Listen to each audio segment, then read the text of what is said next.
독신 대신 결혼하도록 내버려두는 것이 죽음보다 더한 처벌 아닙니까? 영화 캐리비안의 해적에서 잭 스페로우가 윌 터너를 죽이려는 데비 존스에게 이런 말을 한다. 그냥 엘리자벳과 결혼하게 내버려두죠. 결혼 이 죽음보다 더한 처벌 아닙니까? 이 세상에 사랑 없는 결혼이 존재한다면 결혼을 하지 않는 사랑도 존재할 것이다. 실제로 플라톤, 나사렛 예수, 미켈란젤로, 레오나르도 다빈치, 뉴턴, 베토벤, 데카르트와 칸트, 데이비드 휴me 등 인류 역사상 가장 위대한 인물로 손꼽히는 이들은 모두 독신으로 생을 마감했다. 그들의 위대한 업적은 결혼 생활의 속박에서 자유로웠기 때문에 가능했던 것인지도 모른다. 니체와 쇼펜하우어 같은 철학자들은 결혼에 대해 극히 부정적인 견해를 드러냈다. 쇼펜하우어는 결혼을 인간이 자연의 번식 본능에 속아 넘어가는 일종의 함정으로 보았고, 니체 역시 결혼을 개인의 자유를 억압하고 창의성을 저해하는 요인으로 평가했다. 역사적으로도 결혼은 개인의 행복보다는 사회적 필요와 가족 간의 동맹이라는 목적 아래 강요되었으며 사랑 없는 결혼도 빈번했다. 심리학적 연구들도 결혼의 부정적인 면모를 조명한다. 여러 연구에 따르면 결혼은 안정과 행복을 영구적으로 보장하기보다는 일시적인 기쁨에 불과하며 시간이 지날수록 부부 간 스트레스와 갈등으로 인해 정신건강이 악화될 가능성이 높다고 밝혔다. 경제적 부담, 성역할로 인한 갈등, 그리고 결혼 생활로 인한 개인적 자유의 상실은 심리적 부담을 가중시킨다. 이 세상에 사랑 없는 결혼이 존재한다면 결혼하지 않는 사랑도 존재할 것이다. 반 고흐, 차이코프스키, 스탕탈, 애덤 스미스, 프루스트, 파스칼, 나이팅게일, 니체, 모파상, 리스트, 라퐁텐, 키에르케고르, 카프카, 고갱, 프로이트, 에피쿠로스, 디오게네스, 데모크리토스, 바이런, 브람스, 안데르센, 스피노자, 쇼펜하우어와 같은 인물들은 여성에 대한 관심 자체가 적거나 결혼이라는 제도 자체를 피했다. 단테와 괴테 같은 이들은 정신적 사랑만 추구했으며 볼테르, 사르트르, 루소, 까미유 클로델, 코코 샤넬, 보부아르, 보들레르, 알프레드 미세는 가벼운 연애는 즐겼지만 결혼을 거부했다. 뉴턴은 평생 여성의 손도 잡지 않았고 벤담은 여성을 대할 용기가 없었다고 알려져 있다. 오스카 와일드가 부유한 독신 남자에게 세금을 물려야 한다고 농담했던 것도 어쩌면 결혼 없는 삶의 행복을 은유적으로 나타낸 것인지 모른다. 물론 결혼이 본질적으로 악이라고 주장하는 것은 아니다. 중요한 것은 결혼이 모든 사람에게 반드시 행복을 보장하는 제도는 아니면 때로는 독신이라는 삶이 개인에게 더 나은 선택일 수도 있다는 점이다. 현대사회는 점차 개인의 선택과 자유를 존중하며 비혼이나 동거, 자유연애 등 다양한 삶의 방식을 허용하고 있다. 결혼은 인류가 종족을 유지하기 위한 필연적인 본능일 수도 있지만 그것이 개인의 자유와 행복을 침해하는 방식으로 강요되어서는 안 될 것이다. 결혼은 어디까지나 삶의 선택지 중 하나이며 독신으로서 행복과 창조성을 누린 수많은 위인들의 사례를 통해서도 그 선택이 결코 열등하거나 비정상적인 것이 아님을 우리는 충분히 깨달을 수 있다. 결혼의 철학적 분석. 영화 캐리비안의 해적에서 잭 스페로우 선장이 농담처럼 던진 결혼이 죽음보다 더한 처벌 아닙니까? 라는 말은 결혼 생활의 어두운 면을 풍자하고 있습니다. 실제로 많은 철학자들이 전통적인 결혼이 개인의 자유와 개별성에 미치는 부정적 영향을 지적해왔습니다. 플라톤, 쇼펜하우어, 니츠 등의 사상을 통해 결혼의 해악에 대한 철학적 분석을 살펴보겠습니다. 플라톤은 이상 국가를 논한 국가에서 통치자 계급의 사적인 가정과 결혼을 폐지할 것을 제안했습니다. 그는 통치 계층의 남녀가 한 쌍씩 가정을 이루는 대신 아내와 자식들을 모두 공동으로 소유하도록 하여 누구도 자신의 친자식이나 배우자를 사유하지 못하게 해야 한다고 주장했습니다. 이러한 급진적인 구상은 개인이 가족에 묶이는 것을 막음으로써 사적 욕심이나 혈연에 대한 집착이 아닌 국가 공동선에 대한 충성을 확보하려는 목적이었습니다. 플라톤은 전통적 결혼과 가족이 개인의 충성과 관심을 가족 내부로 묶어두어 사회 전체의 이상 실현이나 개인의 철학적 덕성 발전에 장애가 될 수 있다고 본 것입니다. 다시 말해 개인의 자유로운 판단보다 결혼으로 맺어진 가족관계가 우선시되면 사회적 혼란과 개인 발달의 정체를 가져올 수 있다는 비판적 시각을 드러낸 것입니다. 비관적 철학의 대명사인 아르투어 쇼펜하우어는 결혼에 대해 극도로 부정적인 견해를 피력했습니다. 그는 결혼이란 것이 개인의 행복을 위한 것이 아니라 종족 보존을 위한 생물학적 본능의 산물이라고 보았습니다.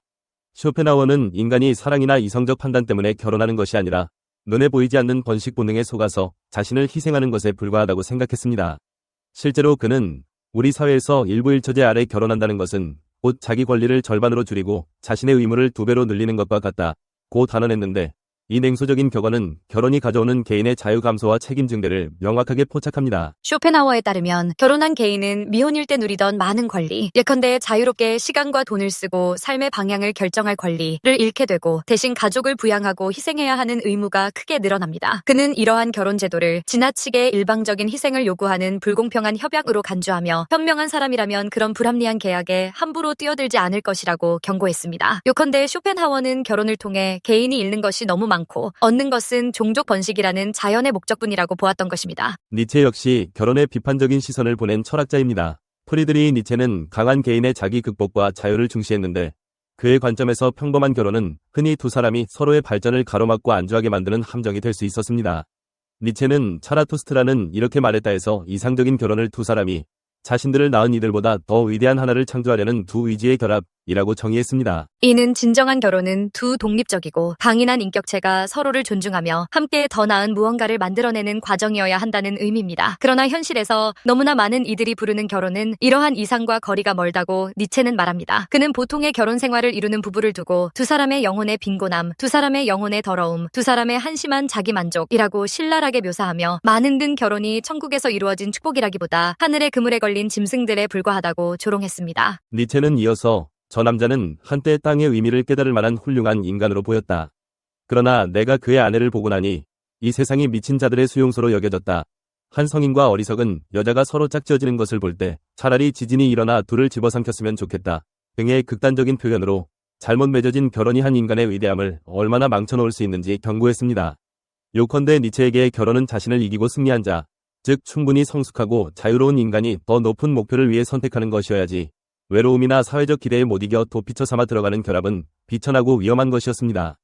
그렇지 못한 사람들에게는 차라리 결혼하지 않고 독신으로 사는 것이 자기 삶의 주인이 되는 길이라고 니체는 보았습니다. 결혼의 역사적 분석, 결혼의 제도적 측면을 역사적으로 살펴보면 개인의 자유로운 선택보다는 사회적 경제적 필요에 따라 형성되고 강요된 측면이 강했습니다. 오래전부터 여러 문화권에서 결혼은 사랑이나 개인적 행복을 위한 로맨틱한 결합이라기보다 가문의 지속과 재산의 계승, 사회 질서 유지를 위한 계약으로 여겨졌습니다. 이러한 역사적 맥락에서 결혼은 종종 개인의 의사와 무관하게 이루어졌으며 일단 결혼하면 개인보다는 가족과 사회가 정한 역할에 얽매이게 되었습니다. 예를 들어 중세에서 근대 초기에 이르는 유럽 사회나 전근대 동아시아 사회에서는 대부분 가문 간의 동맹이나 경제적 거래로서 중매 결혼이 보편적이었습니다. 부모나 집안 어른들이 정해준 상대와 결혼하는 것이 당연시되었고 당사자의 사랑이나 성향은 부차적인 요소에 불과했습니다.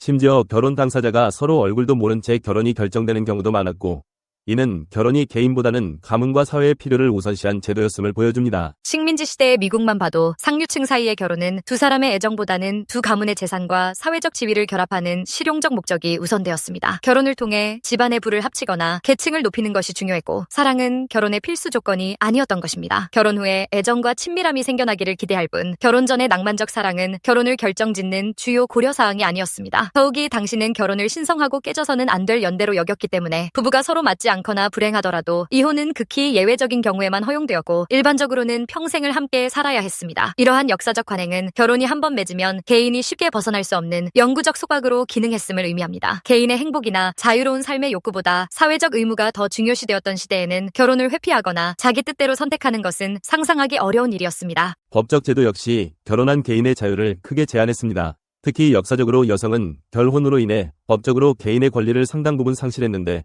그 대표적인 사례가 영미권의 커버처 관습입니다. 영국 법의 영향을 받은 근대 서구 사회에서는 결혼을 통해 남편과 아내는 법적으로 한 사람이 된다.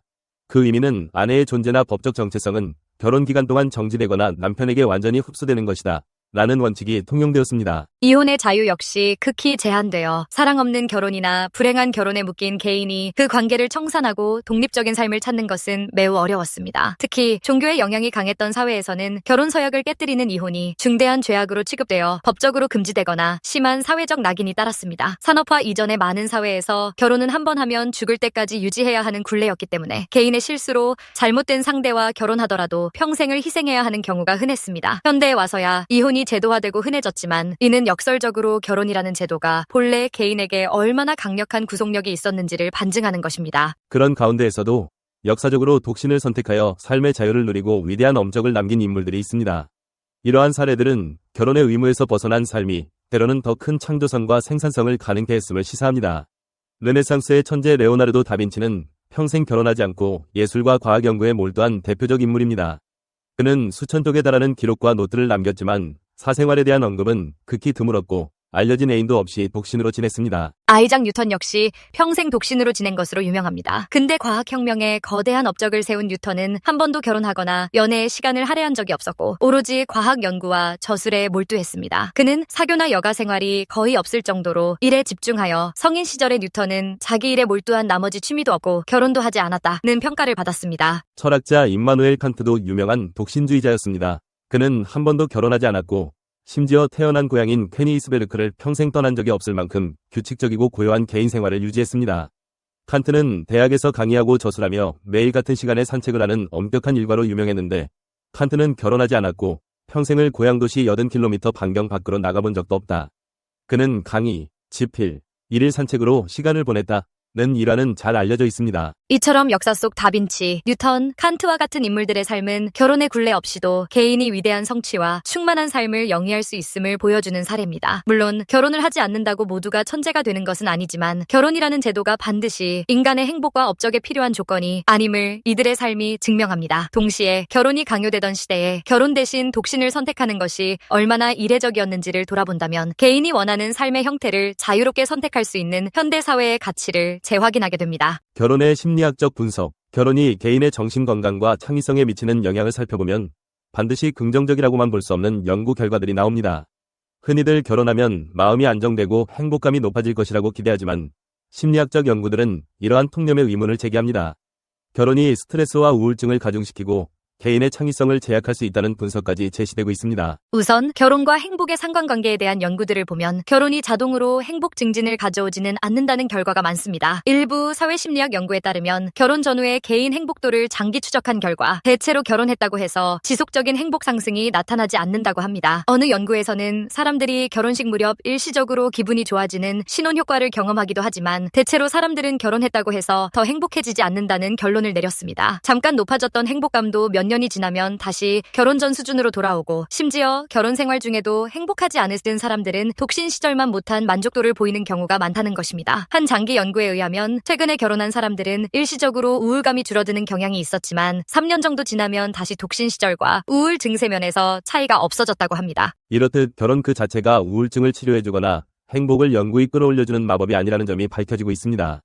오히려 어떤 데이터에서는 결혼한 사람들이 독신일 때보다 사회적으로 더 고립되는 경향이 드러났습니다. 독신일 때는 친구를 사귀고 가족과 어울리는 시간이 많았던 사람들이 결혼 후에는 부부 중심의 생활을 하느라 친구 및 친정분과 가족과의 교류가 줄어드는 현상이 관찰되었습니다. 이러한 사회적 축소는 당사자가 의식하지 못해도 정신건강에 영향을 줄 수 있습니다. 다양한 인간관계로부터 받던 정서적 지지와 자극이 감소하면 삶의 활력이나 심리적 안정감이 오히려 떨어질 위험이 있기 때문입니다. 또한 결혼 생활에서 오는 갈등과 스트레스는 개인의 정신 건강에 심각한 부정적 영향을 미칠 수 있습니다. 위스콘신 대학교의 한 연구는 만성적인 부부간 스트레스가 개인이 긍정적인 경험에서 행복을 느끼는 능력을 저해하며 이는 우울증의 전형적인 특징이라고 밝혔습니다. 즉 끊임없는 결혼 생활의 갈등에 시달리면 좋은 일이 있어도 기쁨을 만끽하기 어려워지고 결과적으로 우울한 기분에 빠지기 쉽다는 것입니다. 이 연구는 실제로 지속적인 결혼 스트레스를 겪는 사람들이 우울증상의 발생률이 높아진다는 점을 확인했습니다. 만성적 결혼 스트레스에 시달리는 사람은 긍정적 경험을 음미하는 능력이 떨어지며 우울증의 특징을 보인다는 연구자의 설명처럼 행복한 결혼 생활이 아닌 불행한 결혼 생활은 개인의 정신 건강에 독이 될 수 있음을 과학적으로 뒷받침한 셈입니다. 요컨대 결혼이 잘 될 경우 약간의 안정감을 줄 수는 있지만 결혼 생활이 나쁠 경우 독신의 스트레스보다 훨씬 큰 상시적 스트레스와 우울 위험에 노출될 수 있다는 것입니다. 경제적 부담 역시 결혼이 가져오는 중요한 스트레스 요인입니다. 결혼은 두 사람이 한 가게를 이루는 것이므로 재정적으로 협력해야 할 일이 많지만 동시에 지출도 늘고 경제 문제로 인한 다툼이 생기기 쉽습니다.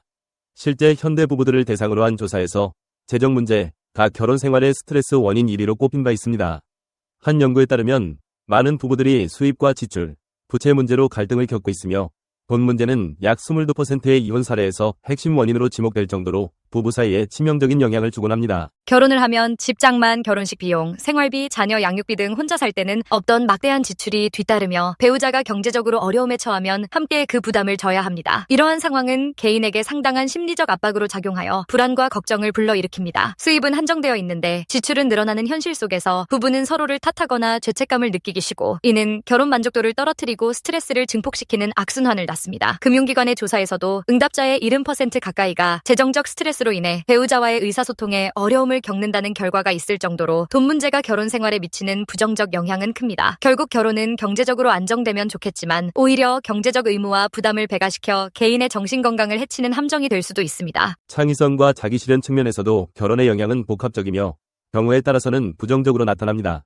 결혼하지 않은 사람들은 자기 시간을 비교적 자유롭게 활용할 수 있고 원하면 몰입하여 공부하거나 예술 활동에 전념할 수 있습니다.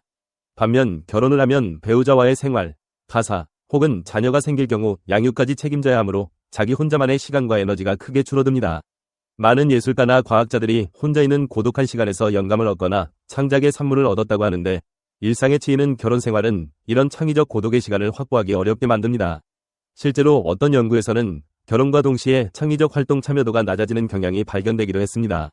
안정된 일상은 창의성의 원천이 되는 자극과 변화를 감소시킬 수 있기 때문입니다. 한편 독신자들은 삶의 방식에 변화를 주거나 새로운 도전을 시도하기가 상대적으로 수월하여 개인적 성장의 기회를 더 많이 갖는다는 의견도 있습니다. 이를테면 결혼한 사람은 이사나 커리어 전환 등 큰 결정을 내릴 때 가족을 고려해야 하지만 독신자는 온전히 자신만을 위한 결정을 내릴 자유가 있습니다. 이러한 자율성이 창조적 삶의 원동력이 될 수 있다는 것입니다. 앞서 역사적 분석에서 언급한 다빈치, 뉴턴, 칸트 등의 사례는 결혼을 하지 않고 전념할 수 있는 환경이 얼마나 위대한 성취로 이어질 수 있는지 보여줍니다. 현대의 보통 사람들에게도 결혼을 선택하지 않음으로써 스트레스와 책임을 줄이고 자신의 취미나 창작 활동에 몰두함으로써 얻는 심리적 만족과 창의성의 보존이 있을 수 있습니다. 결국 결혼이 모든 사람의 정신 건강이나 창의력에 이로운 것은 아니며 개인에 따라서는 결혼을 하지 않음으로써 오히려 더 건강하고 생산적인 삶을 사는 경우도 충분히 존재합니다.